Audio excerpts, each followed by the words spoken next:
ஒரு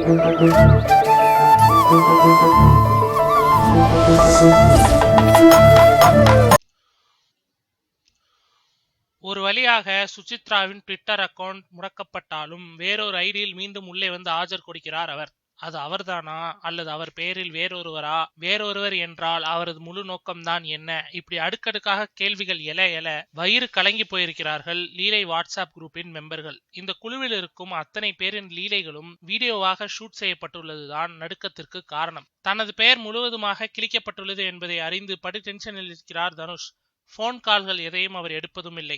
அவரது அலுவலகத்தின் நம்பிக்கையான பெண் ஊழியர் ஒருவர் தொடர்ந்து சுசித்ரா தரப்பிடம் பேசி வருகிறாராம். இது ஒரு புறம் இருக்க, இந்த டென்ஷனில் இருந்து மீள வேண்டும் என்றால் மைண்டை வேறு திசையில் திருப்பினால்தான் சரி என்று நினைத்தவர் பவர் பாண்டி படத்தின் பார்ட் 2 வேலைகளில் இறங்கிவிட்டதாக தகவல். பவர் பாண்டி முதல் பார்ட்டே இன்னும் திரைக்கு வராத நிலையில் அப்படத்தின் 2ஆம் பாகத்தை எடுக்க கிளம்பியிருக்கும் தனுஷ் முதல் படத்தில் வளைத்து போட்ட மாதிரியே இந்த படத்திற்கும் ராஜ்கிரனை வளைத்து விட்டார். மே மாதத்திலிருந்தே கால் ஷீட்டும் கொடுத்திருக்கிறாராம் ராஜ்கிரண். இந்த படத்துல அமலாபால் இருக்கிறாங்களா தனுஷ்?